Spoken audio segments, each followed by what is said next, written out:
우리가 믿든지 안 믿든지 하나님은 살아 계십니다. 이 진리는 변하지 않습니다. 하나님은 우리의 믿음과 상관없이 또 우리의 믿음을 필요로 하지도 않으시고 살아계신 하나님이십니다. 기본적으로 우리가 그리스 신화에 나오는 이 신들은 인간의 믿음에 따라서 또 얼마나 많은 인간들이 믿느냐에 따라서 그 신의 능력이 결정이 되고 또 심지어 그 신의 존재까지도, 그러니까 믿는 사람들이 없어지면 신의 존재가 사라지는 거예요. 기본적으로 서양인들 안에 이런 헬라식 사고를 가지고 있는 사람들 안에는 신관이 그렇습니다. 여러분, 그런데요, 하나님은 우리의 믿음과 상관없이 살아계신 하나님이십니다. 우리의 믿음과 상관없이 여전히 계신 하나님이십니다. 그런데 이 믿음은 하나님께 필요한 게 아니고 우리에게 필요한 겁니다. 우리가 믿음을 가지고 안 가지고는 하나님을 경험하는데 엄청난 차이를 가져옵니다. 하나님을 믿는 사람은 하나님을 경험합니다. 하나님을 안 믿는 사람은 무슨 수를 써도 하나님을 경험할 수가 없습니다. 믿음이 무엇인지 히브리서 말씀 잘 알고 계시죠? 히브리서 11장 1절과 2절을 보면 믿음은 바라는 것들의 실상이요 보이지 않는 것들의 증거니 선진들이 이로써 증거를 얻었느니라. 그러니까 믿음이라는 것은 보이지 않는데 하나님이 계시고 하나님의 나라가 있는 것을 확실히 보는 것처럼 그렇게 증거를 가지고 실상처럼 소유하는 것을 말하는 겁니다. 하나님 안 보여요. 하나님 나라도 안 보입니다. 그러나 그것이 보이는 것처럼 내게 증거를 가지고 실상을 소유한 삶을 살아가는 것이죠. 여러분, 성경에는 많은 증인들이 있다고 말씀하십니다. 허다한 증인들이 있대요. 이 사람들은 다 믿음의 사람들입니다. 오늘 이 시편 71편의 기자도 그 믿음의 사람 가운데 한 사람입니다. 시편 71편의 저자가 성경을 보면 누가 기록했는지를 기록하고 있지를 않습니다. 그래서 정확하게 누가 기록했는지는 알 수 없지만 이 70편과 72편이 다윗과 또 솔로몬의 시인데 그런 것들과 비교하고 또 이전의 다윗의 시들과 비교해 보았을 때 유사점들을 많이 띠고 있기 때문에 다윗의 시라고 하는 것이 그냥 정설로 받아들여집니다. 이 시편 기자는 대단한 믿음을 가지고 있습니다. 이 시편 71편을 통해서 우리의 믿음이 얼마나 놀라운 것이고 또 우리가 어떤 믿음을 가져야 하는지에 대해서 함께 말씀을 나누고자 합니다.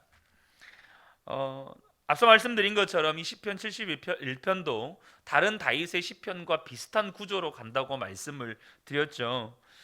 어떤 문제인지 구체적으로 밝히지 않지만 이 시편 기자에게 굉장한 어려움이 닥칩니다. 그래서 1절에서 4절을 보면 하나님께 간절히 구해달라는 기도를 하고 있습니다. 그리고 하나님이 그렇게 구원해 주실 것을 믿는다고 하면서 5절에 가면 그런 어려움을 겪고 있음에도 불구하고 자신에게는 희망이 있다는 겁니다. 5절을 보겠습니다. 주님 밖에는 나에게 희망이 없습니다. 자, 이 말은 무슨 말이죠? 하나님이 아니면 희망이 없다는 말입니다. 그러니까 상황과 환경은 희망이 하나도 없고 오직 하나님만 희망이라는 거죠. 그러니까 하나님이 없으면 자신에게는 희망이 없으니까 완전 끝이죠. 그래도 하나님을 믿기 때문에 절망적인 상황에서도 나에게는 희망이 있다는 것입니다. 사랑하는 성도 여러분, 우리의 희망은 언제나 하나님으로부터 오는 겁니다. 상황이 바뀌거나 환경이 바뀌어서 우리에게 희망이 있는 게 아닙니다. 우리 사람들이 착각하고 속는 게 뭘까요? 환경이 좀 좋아지면 뭔가 희망이 생기는 것 같습니다. 환경이 또 안 좋아지면 뭔가 희망이 사라진 것 같습니다. 여러분, 근데요, 우리 믿는 성도들에게 있어서 희망은 오직 우리 주 예수님이십니다. 오직 하나님께 희망이 있는 거예요. 그런데 여러분 보세요. 이 시편 기자가 하나님께 희망이 있다라고 고백을 하면 이 시편 71편 쭉 읽어가면 하나님께 희망이 있다고 고백했으니까 뭔가 이렇게 희망적인 또 상황들이 이렇게 열려야 되지 않겠습니까? 하나님께 희망을 뒀으니까. 그런데 시편 71편을 계속 읽다 보면 희망이 더 없어집니다. 상황과 환경을 보면 희망이 점점점 없어져요. 오히려 하나님을 믿다가도 떠나야 될 것 같은 상황이에요. 10절과 11절을 보면 내 원수들이 나를 헐뜯고 내 생명을 노리는 자들이 나를 해치려고 음모를 꾸밉니다. 그들이 나를 두고 말하기를 하나님도 그를 버렸다. 그를 건져줄 사람이 없으니 쫓아가서 사로잡자 합니다. 주변의 사람들이요, 나를 볼 때 야, 하나님도 저 사람 버렸다. 이제 우리가 마음대로 해도 되겠다. 우리가 마음대로 저 사람을 괴롭혀도 하나님이 저 사람 안 보호한다.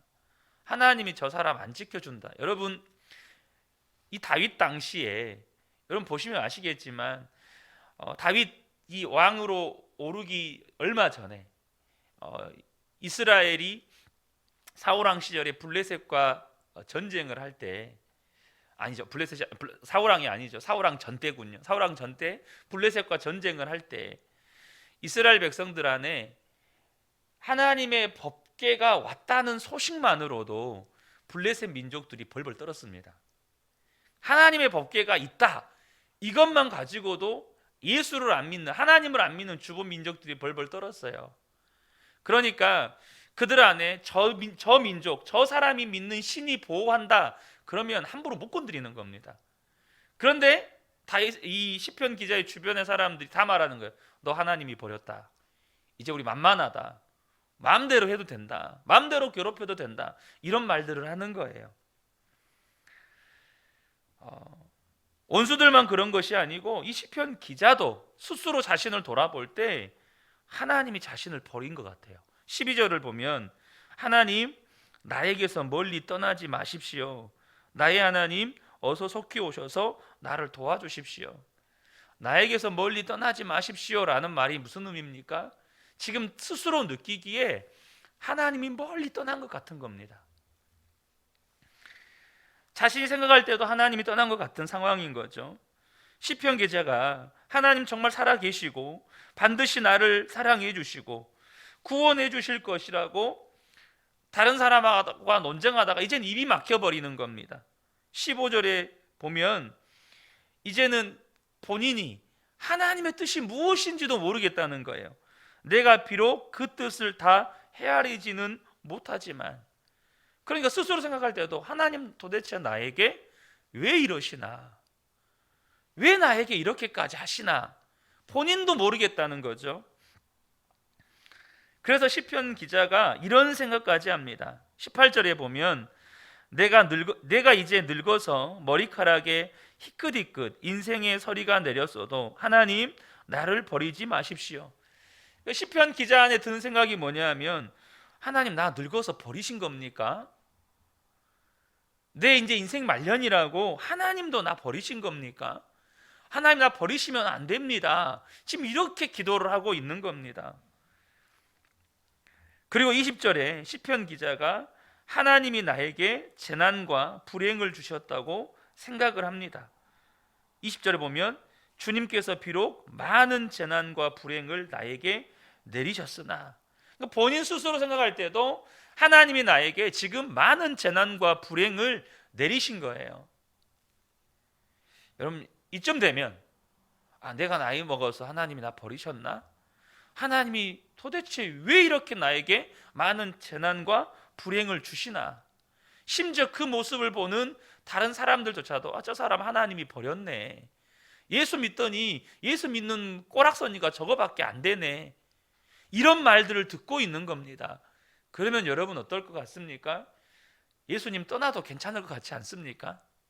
예수 믿는 삶의 결과가 이렇고 주변 사람들로부터 듣는 말이 예수 믿더니 인생 망했네, 진짜 사람 예수 믿는 거 아무 소용없네, 진짜 인생 만만하네. 여러분, 그러면서 이 시편 기자가 하는 말이 뭐죠? 그래도 자기는 하나님 믿겠다는 겁니다. 그래도 하나님 믿겠다는 거예요. 20절 하반절을 보면 주님께서 나를 살려주시며 땅 깊은 곳에서 나를 다시 이끌어내 주실 줄 믿습니다. 자기는 그래도 하나님 믿겠다는 거예요. 오히려 이전보다 더 잘되게 해주실 것이라고 말을 합니다. 21절에 주님께서는 나를 전보다 더 잘되게 해주시며 나를 다시 위로해 주실 줄 믿습니다. 그리고는 하나님을 찬양까지 합니다. 14절에 나는 내 희망을 언제나 주님께만 두고 주님을 더욱더 찬양하렵니다. 16절에 주님 내가 성전으로 들어가 주님의 능력을 찬양하렵니다. 주님께서 홀로 보여주신 주님의 의로우신 행적을 널리 알리렵니다. 22절에 내가 검은 고를 타며 주님께 감사의 노래를 부르렵니다. 이스라엘의 거룩하신 주님, 내가 수금을 타면서 주님께 노래를 불러 올리렵니다. 사실 이 시편 71편을 보면 이 내용의 전개가 논리적이지 않습니다. 그러니까 앞뒤 내용이 잘 연결이 되지 않아요. 하나님이 정말 시편 기자가 고백한 것처럼 희망이라면 하나님이 이 시편 기자에게 이렇게 하시면 안 되잖아요. 주변 사람들에게 하나님이 버렸다라고 말 듣게 만들고 주변 본인 스스로 생각하기에도 너무나 많은 재난과 불행을 주시면서 하나님이 나이 먹었다고 이제는 늙었다고 나를 버리셨나 이런 마음 들게 하시면 안 되잖아요. 사랑하는 성도 여러분, 좋은 것은 하나님이 다 가져가시고 재난과 불행을 주시고 그런데 어떻게 하나님을 여전히 믿으며 찬양까지 합니까? 그런데 성경은 이것이 믿음이라고 말씀합니다. 좋은 거 다 가져가셨어요. 재난과 불행은 넘치도록 주셔요. 그런데도 내 입술에서는 하나님을 향한 믿음과 감사와 찬양의 고백이 있어요. 우리는 때때로요, 하나님께서 사람을 차별해서 역사하신다고 느낄 때가 있습니다. 여러분 그렇지 않습니까? 다른 사람에게는 정말 많은 은혜를 주신 것 같고 다른 사람에게는 정말로 많은 하나님의 역사가 있는 것 같은데 나에게는 그렇게 하나님이 하시지 않는 것 같아요. 어떤 사람에게는 정말 하나님이 정말 풍성하게 역사하시는데 나에게는 때로는 말씀 한마디 제대로 안 해주시는 것 같아요. 하나님이 어떻게 이렇게 사람에 따라 차별하실 수가 있을까? 저 사람에게는 저렇게 역사하시면서 나에게는 이렇게 역사를 안 하시나? 이런 생각을 할 때가 있습니다. 솔직하게. 여러분 그렇지 않습니까? 그런데요, 오늘 시편 71편을 읽어보면 믿음이 다르다는 걸 알 수 있습니다. 하나님이 어떤 사람에게 유난히 강하게 역사하신 것은 그 사람의 믿음이 특별해서입니다. 시편 기자가 정말 이해가 안 되는 믿음의 고백을 해요. 하나님이 다 가져가셨습니다. 자기는 지금 하나님으로부터 재난과 불행을 받고 있다라고 말해요.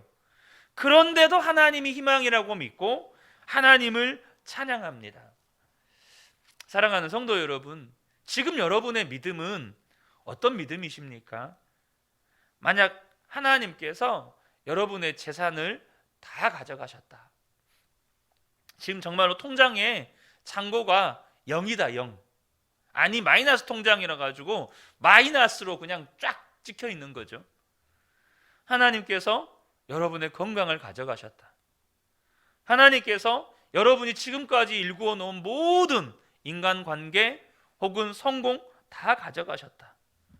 심지어 하나님께서 여러분의 가족들을 다 데려가셨다. 그래도 하나님을 믿고 그래도 하나님께 감사드리고 그래도 하나님을 찬양합니다.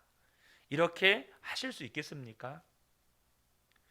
예수님 한 분이면 정말로 충분한가요?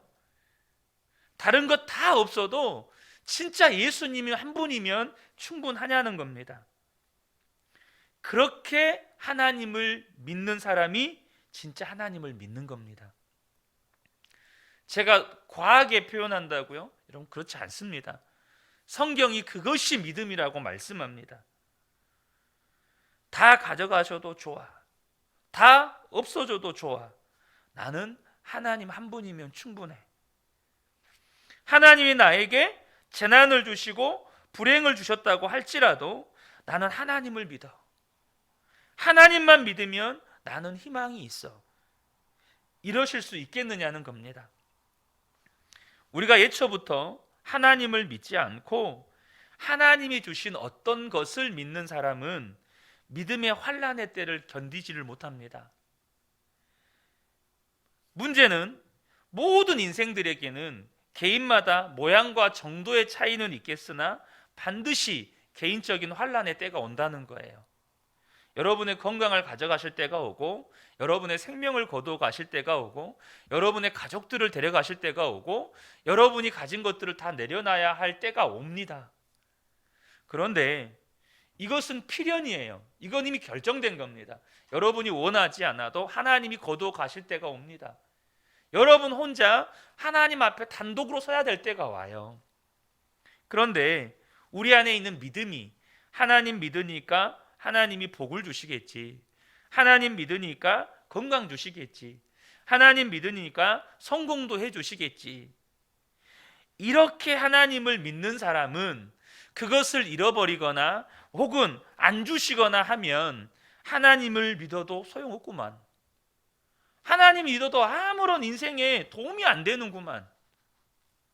그렇게 되는 거예요. 그런데 처음 믿을 때부터 하나님을 믿었어요. 하나님은 진짜 살아계신 하나님이시다. 하나님은 천지를 지으신 창조주 하나님이시다. 그냥 나는 그 하나님을 찬양하겠습니다.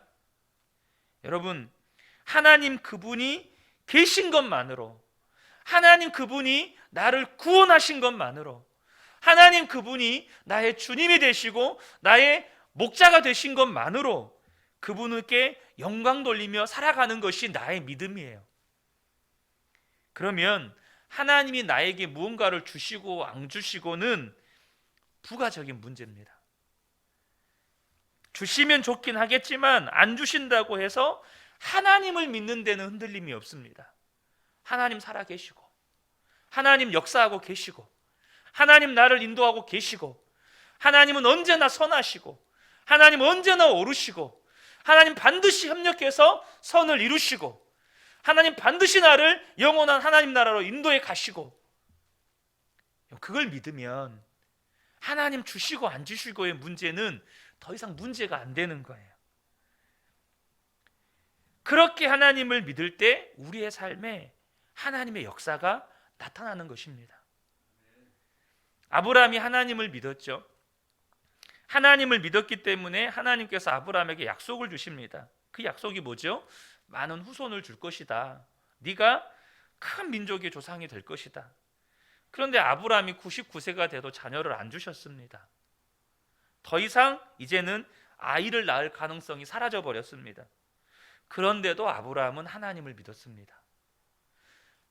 아브라함이 하나님께서 자식을 주실 것이다, 이걸 믿은 게 아니고 하나님을 믿은 겁니다. 그래서 모든 소망이 끊어졌을 그때에 하나님을 여전히 믿고 있으니까 하나님이 이것을 의로 여기셨습니다. 아브라함은 애초에 아들 낳게 하실 것을 믿은 것이 아니기 때문에 아들을 얻지 못했지만 하나님은 믿었어요. 그래서 100세에 아들을 주셨어요. 얼마나 좋죠? 근데 하나님이 아들 바치라는 거예요. 그 아들 바치라는 거예요. 그런데 이 아브라함이 어떻게 합니까? 다음날 아침 일찍 일어나서 아들 데리고 모리아산에 가서 아들을 실제로 죽여서 바치려고 합니다. 아브라함은 자식 얻은 것 때문에 하나님을 믿은 것도 아니고, 혹 이 자식을 죽일지라도 드릴지라도 하나님은 다시 살리시는 하나님이라고 믿었어요. 그때 하나님께서 아브라함을 말리시고 내가 네 믿음을 인정한다. 그리고 아브라함에게 또다시 수많은 모래처럼 많은 후손을 주시겠다고 약속하십니다. 사랑하는 성도 여러분, 이 새벽에 저와 여러분의 믿음을 한번 돌아보시기를 축복합니다. 여러분의 믿음, 저와 여러분의 믿음은 어떤 믿음이냐는 거예요. 하나님이 무언가를 주신 것 때문에 하나님을 믿고 있습니까? 아니면 그냥 하나님 그분을 믿고 있습니까? 여러분, 하나님이 거두어 가셔도 하나님이시고 주셔도 하나님이십니다. 복을 주셔도 하나님이시고 안 주셔도 하나님이세요. 심지어 내가 믿어도 하나님이고 내가 안 믿어도 하나님이세요. 우리에게 필요한 건 그냥 하나님 그분을 믿는 거예요. 하나님 그분을 믿는 것이 진짜 믿음인 겁니다. 이 새벽에 함께 예배하는 우리 모든 성도님들이 이제는 그분을, 그냥 그분만을 믿고, 그분이 무엇을 주셔도 그분을 믿고, 그분이 무엇을 거두어 가셔도 그분을 믿고, 그분이 무엇을 거두어 가셔도 감사하고, 거두어 가지 않으셔도 감사하고, 그분이 무엇을 하더라도 그분께 찬양하고 그분께 감사하는, 정말 하나님이 인정할 만한 믿음의 소유자들 되시기를 우리 주 예수님의 이름으로 축복합니다. 아멘.